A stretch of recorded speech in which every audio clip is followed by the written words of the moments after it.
Hey everybody, welcome to the final episode of this season of Let's Talk. Jasmine and Melissa and I have really enjoyed talking about applying biblical wisdom to everyday life, and we hope that you liked it too. The great thing about the podcast is that the episodes don't disappear. They don't go away like Jesus did in the tomb. So if there are any that you might have missed, you can go back and find them at tgc.org/podcast. Again, I'm Jackie Hill Perry. I'm here with Melissa Kruger and Jasmine Holmes, and today we gonna talk about taming the tongue and the thumb. Did y'all like how that rhymed? I did. I think it's cool. It is cool. In the book of James, he talks a lot about the tongue. He uses a lot of metaphors to describe it. He says that the tongue is a fire, that the tongue is full of deadly poison, that it's a restless evil. Why do you think the tongue is described in those terms in the scriptures? It can do a lot of destruction. Yeah, you think of a fire, it's a small little thing, and yet it can burn down a whole city. Yeah, when you think of the forest fires in California and thing. And I think it's a rudder. He also talks about it's like the rudder of a ship. It can take you places you didn't mean to get. One of the Proverbs says that our tongues can be like a sword thrust, but that the tongue of the wise can bring healing. So there's this contrast. Yeah. But it can do a lot of damage. Yeah, and I think from personal experience, all of us probably have times where someone said something to us that stuck for a long time. Yeah. Maybe like to this day. Yeah. I've always found it interesting that how when Isaiah saw God in Isaiah 6, how like his mouth was the thing that was cleansed. And I always wonder, like, is that because he's a prophet? Like, is the mouth representative of his evil, of his wicked? I don't know. I just think the tongue really does display who we really are. With talking about the tongue, but also the thumb, I think it's a possibility that people have forgotten that what they tweet and what they say are kind of one and the same. You know, I think we think that just because we typed it, it's not as impactful. Are there ways in which what you've seen tweeted or posted on Instagram or on Facebook, like how have they changed you negatively or positively? Because the tongue is also really, really, really helpful too. I mean, definitely both. I have not been tweeting or blogging or Instagramming that much, in large part because You're a social media monk. I am, because it's just like so much of just not wanting to, well, number one, not wanting to contribute to the noise. I just see a lot of noise and a lot of people who are talking just because that's what we do. We talk. But then number two, I'm just afraid of the kickback. Like, I just don't think that people are going to give the benefit of the doubt if I say something that could be taken the wrong way, or if I say something that is ambiguous. We live in an age where there's no ambiguity. You're either for or against or in nuance. every word you say. Exactly. There's no nuance. Yeah. And we don't really give each other the benefit of the doubt, like you were saying. And I think that's one of the hardest things. And I think there's something that's even more dangerous about the thumb, because at least when I speak, if I'm speaking to you, I can see your face. That's true. I can see how it affected you. I can see you question, now, what did you mean by that? And so then I can follow up and say, if I say I like red shirts and you look at me funny, I can say, but I like blue shirts too, or whatever it might be. Right. I mean, I can follow up on, it's a real conversation where sometimes in the Twitter world, probably in Twitter in particular, it's like people go out, it feels like looking for, oh, so you're saying this. When they weren't saying that. But there's just no benefit of the doubt. It doesn't feel like an honest question. Yeah. And people have like internet courage for sure, because there are things people say online that I know they wouldn't say to my face. Absolutely. Or people who I've met in person and been like, wow, what a nice person. Like, nothing really offensive about that person. Nothing really. And then they get online and you're like, who is who? Like, who are you?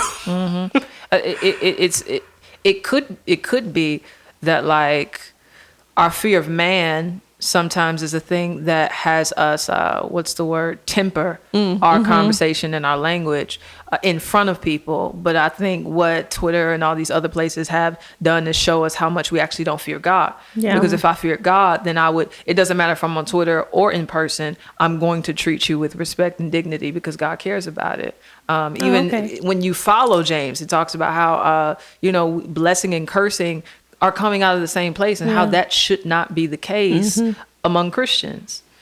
So we need a heart transplant. We do. You preaching. We fear. Say that again. I don't know what I said. You said, well, I won't butcher it, but you said that because of our fear of man, we often temper our words when we're with people. But if we feared God, our words would be tempered with people as well as online. Absolutely. I like that, what you said. Thank you. That was good. Yeah, because it's the meditation of my heart that's going to lead to the overflow of my mouth. Yeah. So if I'm thinking on God and I'm in the Word and I'm trying to love my brother, rather than sometimes it just feels like I'm here to give the best argument. Yeah. And win. Yeah. In some ways, and it's not often. It doesn't often seem rooted in love. But I do see people doing it well. Yes. What are some signs of people who are living in the online world well? Because I do think it's actually important. There are times I read things that really do remind me, oh, that's right. This is true. That's really encouraging to hear that she struggles with the same thing too. Yeah. You know what I mean? So how do we enter into that space in a good way? We know there's a lot of bad ways. We see it every single day. And it kind of makes me perhaps wrongly just want to retreat and say I'm only going to have real conversations with real people in front of me because that's the only way it can be done in a healthy manner. But we live in an online world and a lot of people are talking. So how can we enter into that space in a gracious way? It sounds really simple, but just thinking before we type and thinking before we react. And the Bible says that we're to be quick to hear and slow to speech. And I think that we've kind of got that backwards. We're really quick to speak and react. Everything needs a reaction. And there's even when something bad happens in the world, and if you don't say something, if you don't tweet something about that bad thing that has happened, well, then you don't care about it.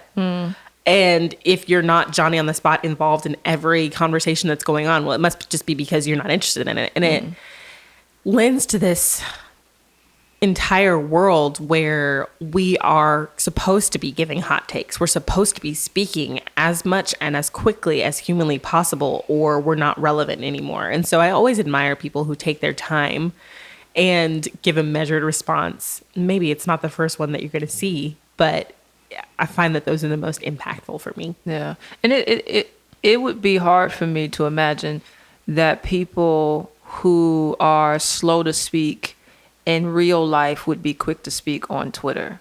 So, because I think it has to come out of a character.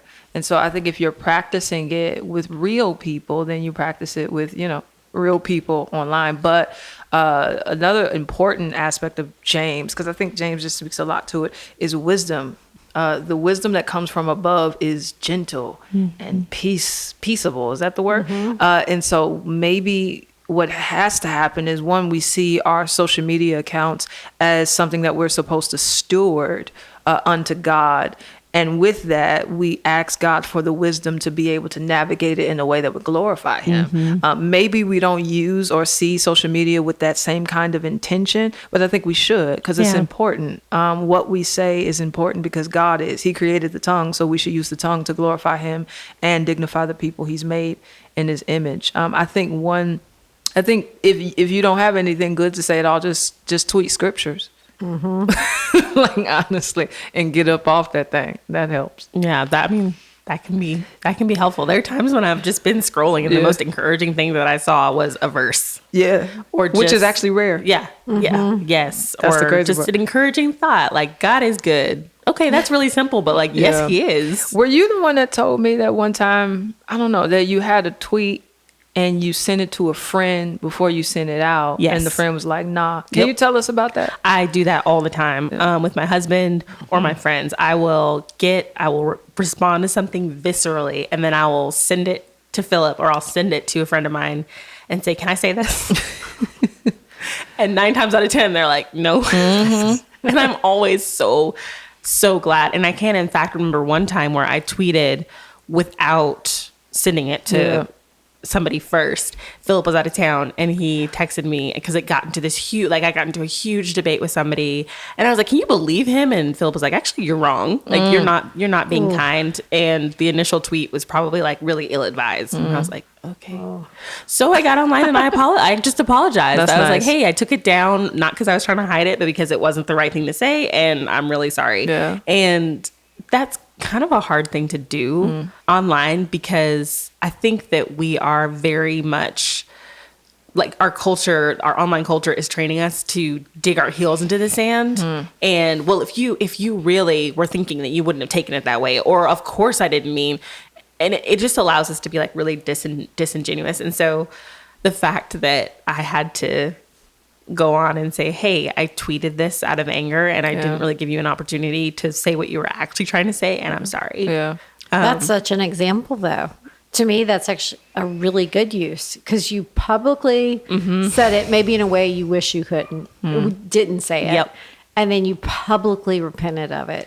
Or, and just saying I shouldn't have said it that way or whatever. And I think that's a witness. To see this, okay, I heard you, and I probably should have said it differently. I think that it can show a lot of humility. Yeah. Well, it was cautionary too, because I think about that every time I want to tweet off something just real spicy. I'm like, do you want to get up and apologize real spicy? Okay, well then maybe let's not. Yeah. So it helps a lot. Well, so how does this look in your homes? Yeah.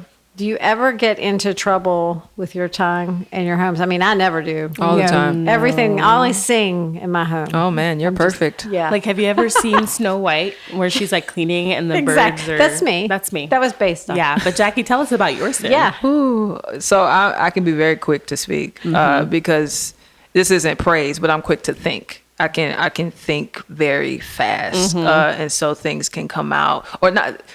Yeah, I'm quick to think and quick to listen. And so I've heard you and I've dissected half of it before you even finished. And so I already have a response. And so I think with my children and my husband and even other people in my home, it can be hard. Like even 2 days ago, Preston had called me. I think I called him or he called me. And he said something that just kind of got on my nerves. For no reason. I was just tired and I just got real sharp and spicy. And I felt like convicted about it. So I came home and I was like, hey, I'm sorry about saying what I said. He was like, what do you mean? Which means he's used to my messiness. He was like, what did you say? And I was like, what I said wasn't wrong. It was how I said it. It was unnecessary to say.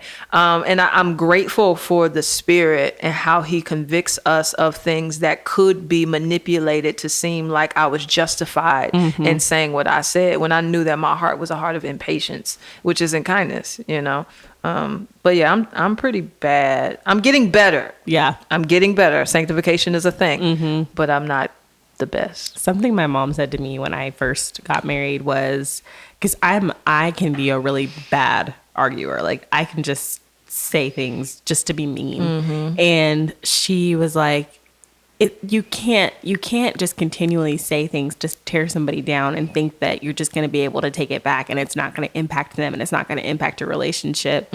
One day you're going to say something and it's going to land way deeper and it's going to take a very long time. That's a good word. To get to that wound. And I was just like, that always stuck with me because especially being married, it's like, you ain't going nowhere. Like, so sometimes you just say things because you can apologize later. Yeah. Then he'll forgive you and it'll be fine. But her words really stuck with me of like, yeah, he might forgive you, but those wounds might take longer to heal than you can even imagine just from something quick that you just threw out. Yep. Because it's usually rooted in some truth.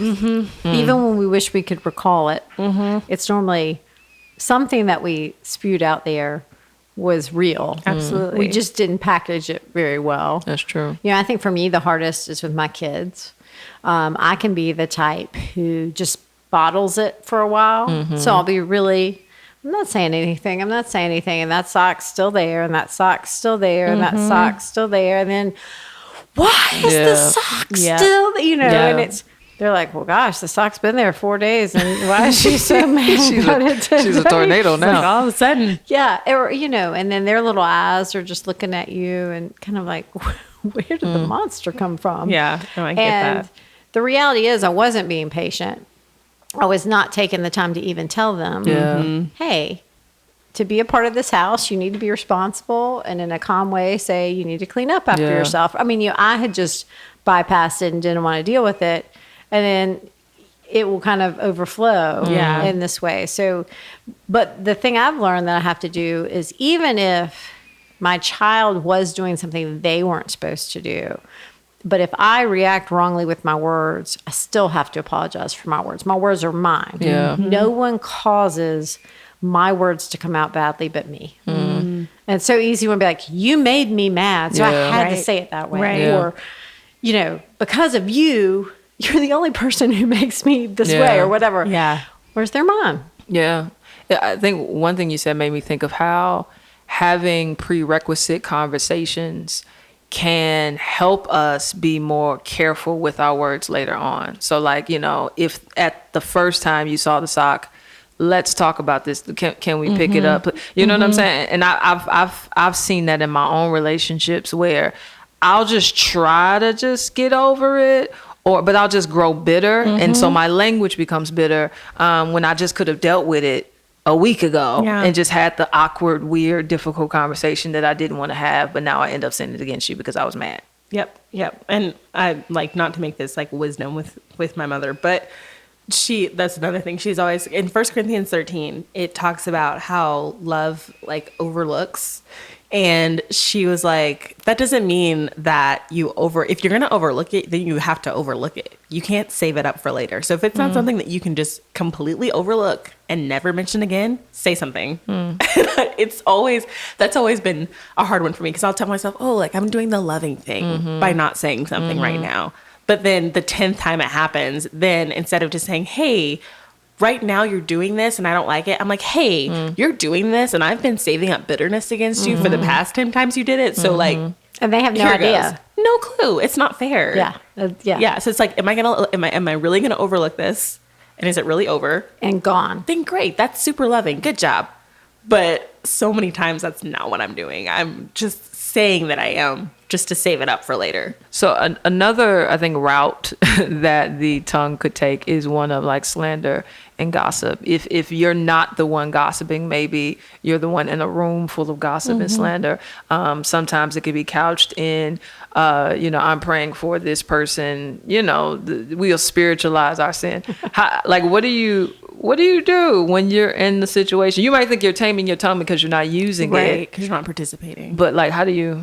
Yeah. That goes back to what you said about fear of man versus fear of God. Because fear of man is just going to have me like, well, I just won't say anything. And I'm just going to stay out of it. Fear of God will give you what you need to do to say, hey, I'm not comfortable with this conversation. Like, I found just saying she's not here. So I just don't think we should talk about this. Or I don't feel right when she's not here to defend herself. And it can be hard because you never want to be that person in the room that's just like, well, there's such a stigma to being that person that's going to ruin being everybody righteous. else's fun. Yes, because righteousness is seen as self-righteousness. And I guess there is a way that you could be self-righteous. And I would never, Y'all never. is gossiping. How dare Y'all are just I can't believe you. The It's wrath. different from being like, oh, I'm just not comfortable Yeah. with it. She's not here. Let's just change the subject and just move on. And when you do that, and I watch you, if I was in that conversation and I saw you say, let's not do that, I can say one thing. I've seen people do that, and I forever trust them afterwards. One of my friends said that gossip can create a false sense of intimacy. Because if the three of us are sitting here and we're saying, oh, that person's so bad. So for a moment, we feel this united front. But then what happens if I walk out because I know we were just doing that? Yeah. I now have lost trust. And I'm thinking, are they talking about me? Yeah. Right. But whereas when you see someone do what you did, and I think that's how the tongue of the wise brings healing, I'm like, oh, that's a real friend. Yeah. She would have my back. And she would, Yeah, because the tongue can destroy and protect. I Yep. think part of protecting is building up and just making, there might be a proverb somewhere where it's just, you know, you want to protect the reputation of people, which I think slander seeks to tear down, Yeah, you know, for sure. because there's times where I might know something true about somebody that's not even super scandalous, but if I mention it, it might change the perception of that person in somebody else. Yep. And I don't want to be the cause of someone not hoping the best in another person just because me sharing something small but something important. Yeah. And just to clarify, I don't always do that. I feel the need to say there are times when pettiness wins out, but Absolutely. that's what I should do. Yeah. Yeah. It does. I think another place, so we've talked about gossip and slander. Unfortunately, with the tongue, there are so many different words that describe. Yeah. And one that I think we see a lot in even our Christian culture is boasting. And so, and it's really hard in a lot of the worlds we're in because we rightly want to share. Yeah. Okay, I wrote this book, or I Right. have this album out. Or, I Right. mean, there's this right place for sharing what is true and what we hope will lead people back to Jesus. I mean, hopefully. Absolutely. But then there's also this problem with boasting. So, especially in the Christian world, how do we distinguish between the two of those? It's so hard. I find I often am just paralyzed in posting anything because I'm like, I just think that this person is cool and I enjoyed spending time with them. But is it okay to tell people that I'm with this person? Or I did write this book and it does need to sell, so I do need to tell you about it. But it is hard to toe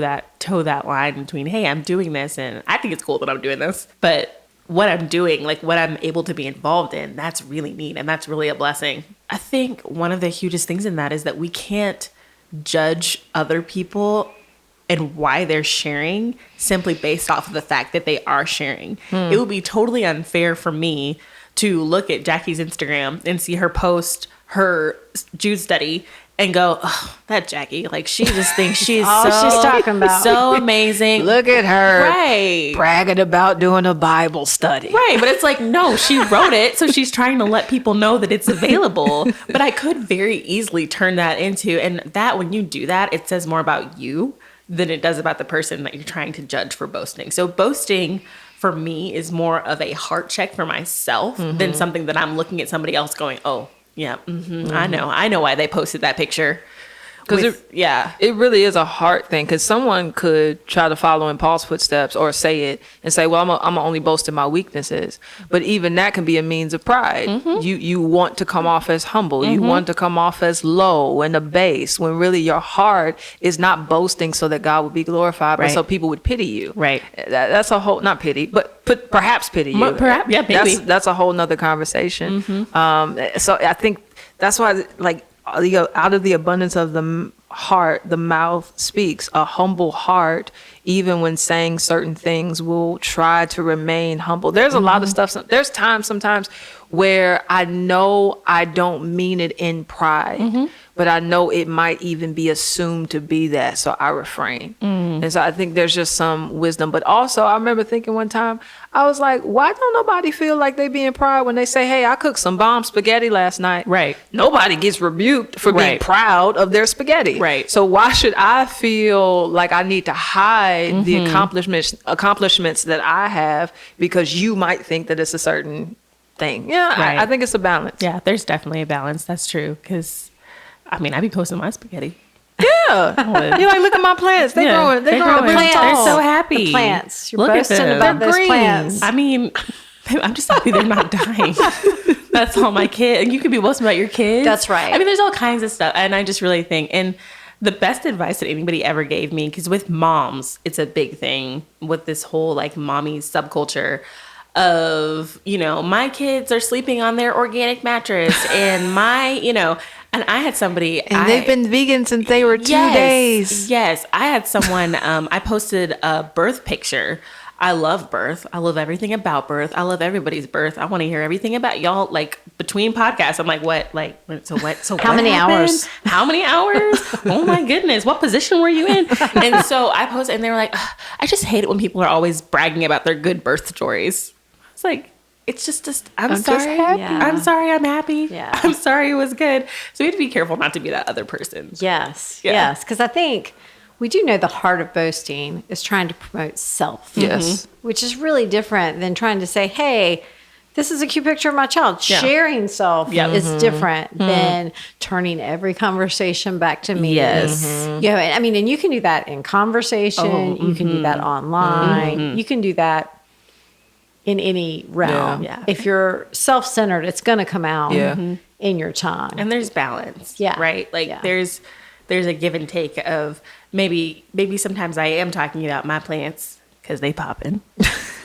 Or maybe sometimes I'm talking about a weakness that I have that I want prayer for, or maybe sometimes I'm talking about my kids now, or maybe, and so I think that there's also like a balance of you can't just be sitting and wait for the one time that somebody says something like, oh, my new Bible study came out, and be like, aha, I knew it. I knew that you were going to be, I was waiting, and I think that brings up another topic, which is as listeners, when we're hearing people speak and watching people speak online, there can be this sense of setting snares for other people and waiting for them to quote unquote mess up so that we can exult in how they messed up, which again, back to 1 Corinthians 13, which I go back to a lot. And I think that people often, because it's such I don't want to say overused because it's the Bible, but it's used so often in like maybe like a wedding verse, or maybe it's on a wall in somebody's house. I think that we get kind of like tired of 1 Corinthians 13. But there's so much about love in speech of love does not rejoice in wrong suffered. It's not sitting there waiting for wrongdoing. It finds no pleasure in that. And I think we do need to be on the flip side as listeners, not finding pleasure in when people don't speak well or say something that's not godly. Yeah. In fact, love rejoices with the truth. So if my sisters are doing gospel work, writing Bible studies and putting out books that are going to encourage people in the faith, rather than sit in judgment of them, I feel like I should actually be cheering them on. Right. And saying, hey, I'm so excited. Yeah. I mean, it's hard to write a book. It's hard, to do some of the things that people are called to do. It's hard to parent. It's hard to make the spaghetti. I can cheer you on for It the sure spaghetti. is. But rather than go in looking to judge, even with our words, so our words can be judgmental too. I can look in and say, how can I spur my sister on toward love and good deeds? Yeah. And that's a whole different way of just looking at one another. And again, it starts in the heart and then does. it overflows with the thumb or the tongue or however we do it. But it's going to overflow in being for one another because the reality is we're on the same team. That's one of the most important things that can be said in this episode, I think, is that brothers and sisters in Christ are on the same team. And as many schisms and tribes and however we want to divide ourselves, we have to remember that because it's so easy to forget when we're speaking loose words or writing loose things online. Do you have, or do each of you have like any, I guess, something practical that people could do to begin to rein in their tongue? It helps me. I do journal. I've journaled since I was like 15 years old. And there's something about writing it all out. And I write out my prayers. That's what I'm doing. So it starts, Dear Lord. And then I write it all out. And sometimes the things you want to say, even to my husband or to my kids, it gets absorbed in some sense because I said it to the Lord. Yeah. And there's something about getting it out with him. And then especially when there's someone who's really hurt me, because that's someone I'm most likely to talk poorly about, like even with my husband. And I don't think it's okay to gossip with my husband. We often think, I'm allowed to say anything I want to. But, if I do that to him, he just got a different view of that person in our church. Yeah. It's dangerous in any relationship. Yeah. And so when I go to the Lord and I write it out, sometimes that just, it just relieves some of that. And I remember who I am and the grace I need. Because most of it's based in judgment. Like when I want to gossip about someone, I'm basically looking down on them for whatever it might be. Yeah. And so I think, and so it's a form of prayer. But for me, when I write it, it makes me slow down. That's true. That's really good. Mine is if I see something online that I don't like that somebody said, if I am not willing to hop in their inbox and rebuke them privately, if I don't have the courage to do that, then I don't need to have the courage to critique them. That's for me. Now I know that public things, people can say things back publicly. I do think that's okay. But for me personally, that's how that's how I guard myself from having a public persona that's rooted in constantly being combative. And so I may say something online, but if I'm not willing to go to that person privately, then I just don't say it. Yeah. Y'all both took my answer. So I'll just give a small caveat. I think with prayer, I think specifically for me, praying for wisdom, that God would allow me to be a woman that uses wisdom with her words. And I think another one is praying for love. I think out of love, when you really, really care about people, you just become more careful. Yeah. And whether it's even one-on-one, I've had times where I'm talking to somebody and I'm not even listening to them. I'm just like, oh, okay, that's crazy. Like my tongue isn't damaging anything, but it's also not truthful because I'm not really listening to you. And so just being challenged and I guess wanting God to help me be a woman that cares about the people that I speak to, that does a lot. So you guys use your words great. That's why we're doing a podcast with your words on it. Well, thank you. See how I just built you up right there? You did. You saw that? I felt that. Into an edifice? That worked. That's not Words good, of Jackie. affirmation? Thank you. She doesn't like words of affirmation. I know she doesn't. I don't usually, but she does not give them freely. No, so I was don't. like, oh. That's literally true. the last thing on my So love language list. Yeah, I felt that one. Well, how can let's finish with that. How can we use our words rightly? To build up, to show love.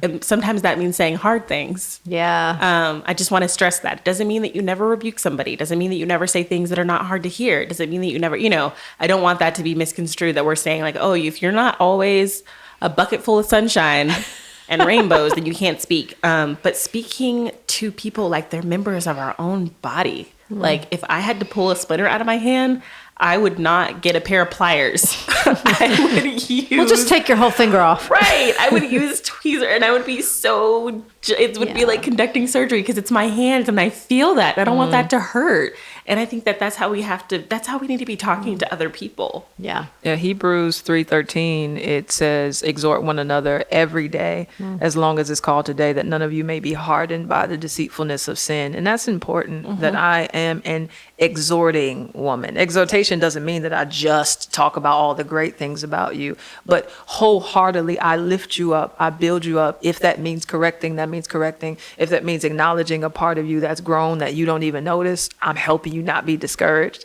I think if we just thought about what would I need to make it, that kind of helps you know what other people might need.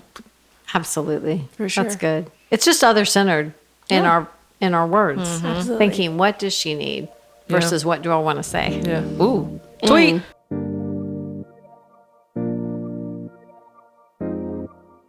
All right.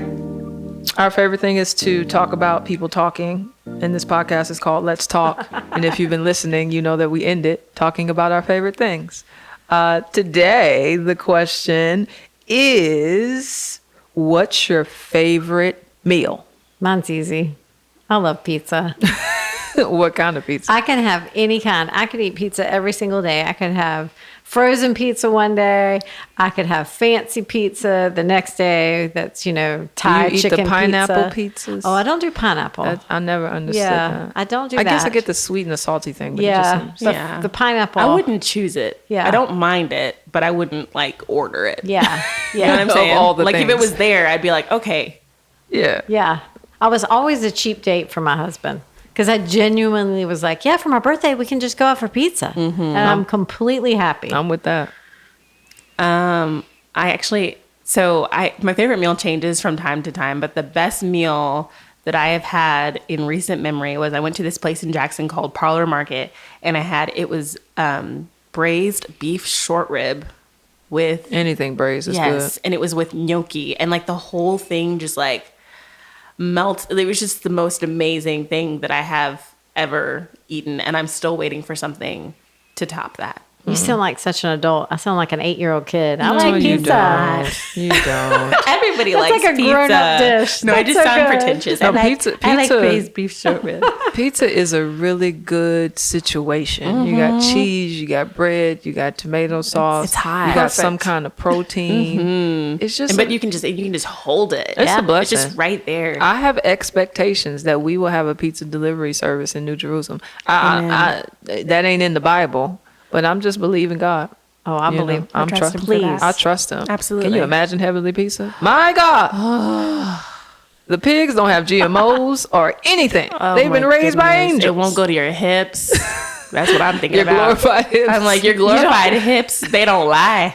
You don't have The to go pizza for a won't make 'em lie. run. No, you don't, unless you want And to. if you do That's run, you right. won't be out of breath. Hello, glorified lungs. Anyway, Hallelujah. my favorite meal. I have a lot of favorites because if you know me, you know I'm a foodie. But I think the one that I like the most is a real authentic carbonara.